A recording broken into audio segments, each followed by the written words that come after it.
조갑제 TV 시청자 여러분 안녕하십니까?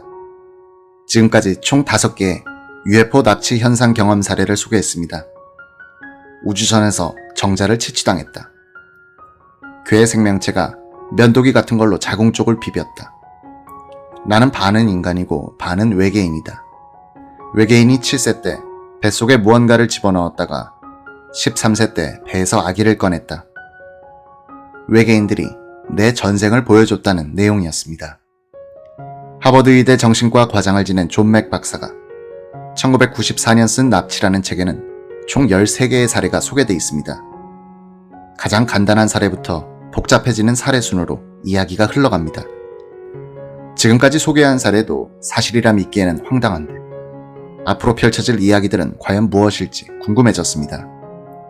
또한 하버드 의대라는 최고의 기관에서 활동한 사람의 이야기라고 해서 무조건 믿어야 하는지에 대해서도 의문이 생겼습니다. 이런 궁금증 때문에 1994년도 책 출간 당시의 기사를 찾아봤습니다. 인터넷이 도입되기 전이기도 하고 여러 언론사들이 이때까지의 기사에 대한 디지털화 작업을 하지 않은 곳이 많은 것 때문인지 많은 기사를 찾을 수는 없었습니다. 그러다 1994년 3월 20일자 뉴욕타임스 주말판 잡지에 실린 장문의 기사를 찾았습니다. 제목은 존 맥입니다. 부제는 인간들이 외계인에 납치됐다는 주장을 내놓고 있다. 하버드 정신과 의사는 이것이 사실이라고 장담한다 입니다. 일반적인 책 홍보 기사가 아니라 존 맥 박사는 누구인지, 왜 이를 사실로 믿는지, 주변 사람들은 이를 어떻게 받아들이는지를 포괄적으로 취재한 심층 기사입니다.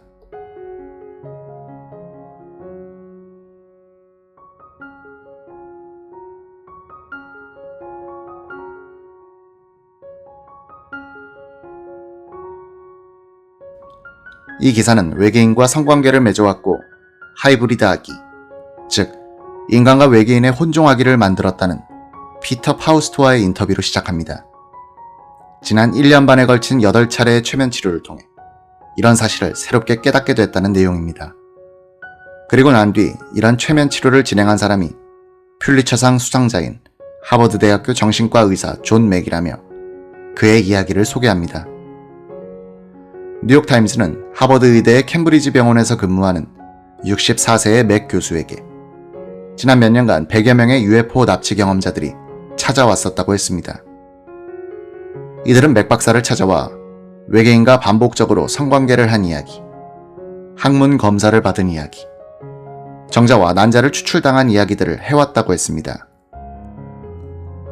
프로이트파 정신분석가인 존 맥은 이를 매우 흥미롭게 받아들였고 지난 30년간의 정신과 생활 중 들은 가장 충격적인 내용의 이야기들이었다고 했습니다. 뉴욕타임스는 맥 박사가 이런 환자들에 대해 갖고 있는 관심이나 이에 대한 내용을 책으로 쓰고 있다는 것이 사람들에게 충격을 주지는 않을 것이라며 사람들이 충격을 받을 부분은 그가 이들을 믿는다는 점이라고 했습니다. 또한 지금까지 외계인과 만났다는 사람들의 이야기에 대한 책은 여럿 있었지만 존 맥 박사 정도의 위치에 있는 사람이 쓴 책은 없었다고 했습니다. 맥 박사는 뉴욕타임즈와의 인터뷰에서 이 사람들하고 처음 이야기를 나눴을 때 정신의학으로는 설명할 수 없는 문제가 있다는 것을 깨달았다고 했습니다.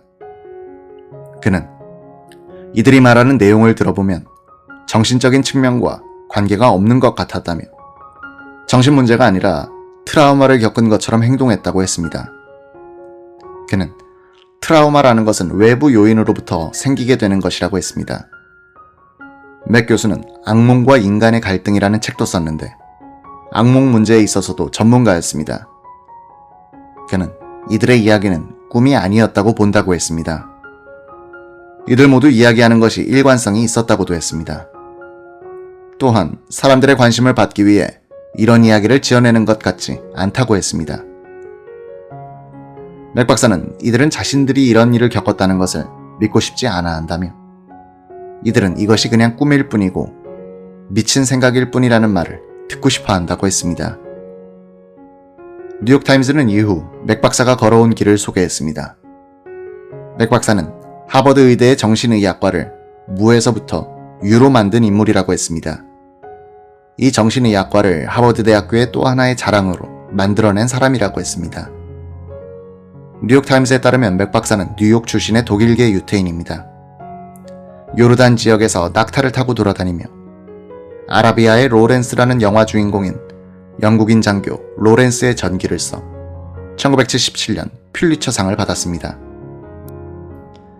맥 박사의 친구 한 명은 뉴욕타임스와의 인터뷰에서 그는 천진난만한 끼가 있는 박애주의자였다 라고 했습니다. 항상 무언가를 찾아내려고 하는 사람이었다고 했습니다.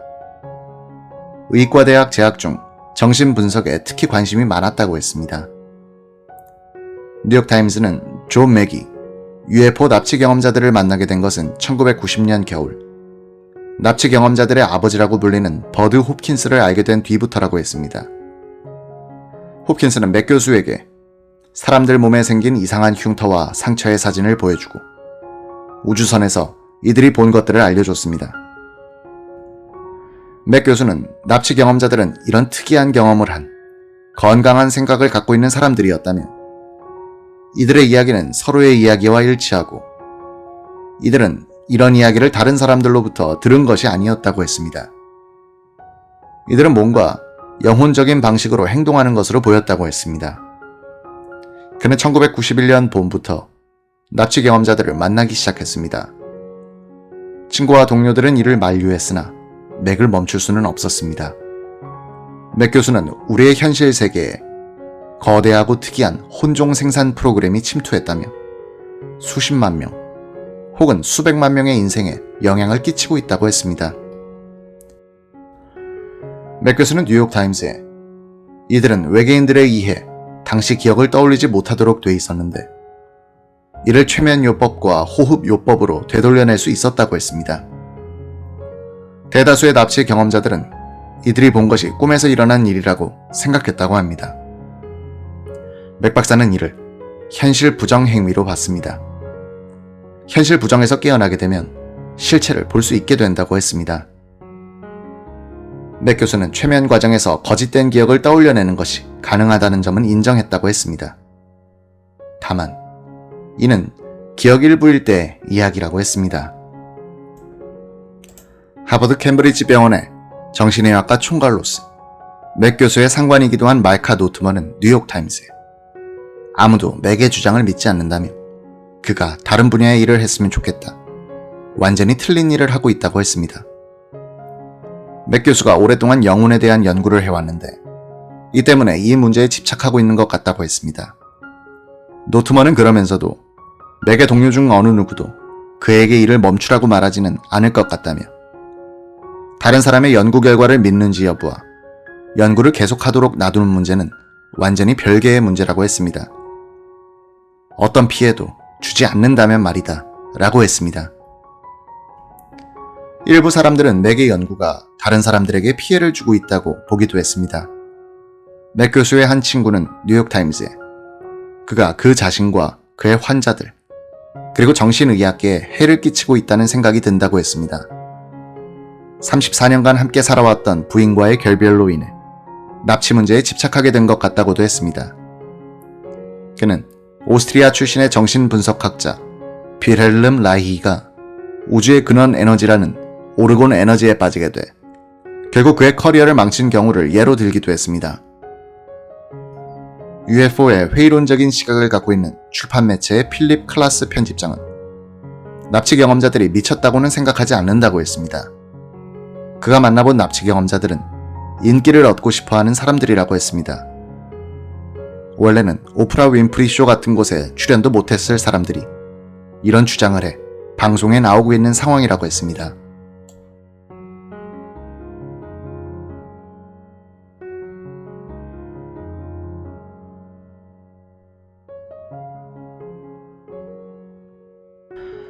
맥 박사의 오랜 친구이자 코넬 대학교의 천문학 교수인 칼 세건 역시 맥이 걱정된다고 했습니다. 세건은 1991년 코넬에서 하버드 대학교 쪽으로 직접 찾아가 맥이 제정신인지 확인해 보기도 했다고 했습니다. 세건은 뉴욕타임스에 나는 그 앞에서 이런 엄청난 주장을 하려면 이에 맞는 엄청난 증거가 필요하다는 논리를 폈다고 했습니다. 맥은 이런 증거가 하나도 없었다며 그는 그가 들은 이야기와 이들이 사실을 말하고 있다는 자신의 판단만 가지고도 충분하다고 보는 것 같았다고 했습니다. 세건은 퍼레이드라는 잡지에 UFO 납치 현상에 반박하는 글을 썼습니다. 이로 인해 두 사람의 우정에 금이 갔다고 합니다. 세건은 당시 쓴 글에서 환각이라는 것은 자주 발생한다며 평범한 사람들의 일상생활에서도 발생할 수 있다고 했습니다. 그는 이런 환각이 가위 눌림 혹은 수면 마비 상태와 관계가 있기도 하다고 했습니다. 인구의 약 8%가 이런 현상을 경험한다고 했습니다. 일종의 반수면 상태에서 몸이 마비가 되고 무언가 다른 것들이 보이는 것처럼 느껴질 수 있다고 했습니다. 무언가 성적인 현상도 발생할 수 있는데 이는 반수면 상태에서 뇌로 흐르는 산소 공급이 약해지기 때문이라고 했습니다.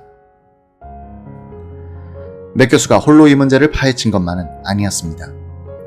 여러 동료들이 맥 교수가 담당하는 납치 경험 환자들을 함께 만나봤다고도 했습니다. 맥 교수와 함께 일했던 동료 한 명은 만남이 끝나고 이들에게서 보이는 공통된 행동은 머리를 긁적거리는 것이라고 했습니다. 이들은 믿지 않는다는 생각으로 만남 장소에 들어갔다가 만난 장소를 떠날 때는 뭘 믿어야 하는지 모르는 상황으로 떠나게 된다고 했습니다. 맥 교수는 뉴욕타임스에 나를 믿어 라고 했습니다. 내가 심리치료에서 아직도 활동하는 데는 그만한 이유가 있다고 했습니다. 맥 박사의 기사를 검색하던 중 2004년 9월 30일에 쓰인 뉴욕타임스의 부고 기사를 찾았습니다.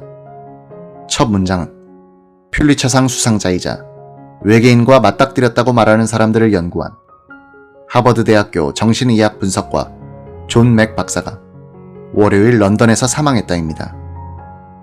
이 기사는 1994년 맥 박사가 쓴 납치라는 책을 소개하며 그는 외계인이 실제로 있느냐에 집중하기보다는 접촉 사례에서 발생한 영혼적 의미에 초점을 두었다고 했습니다.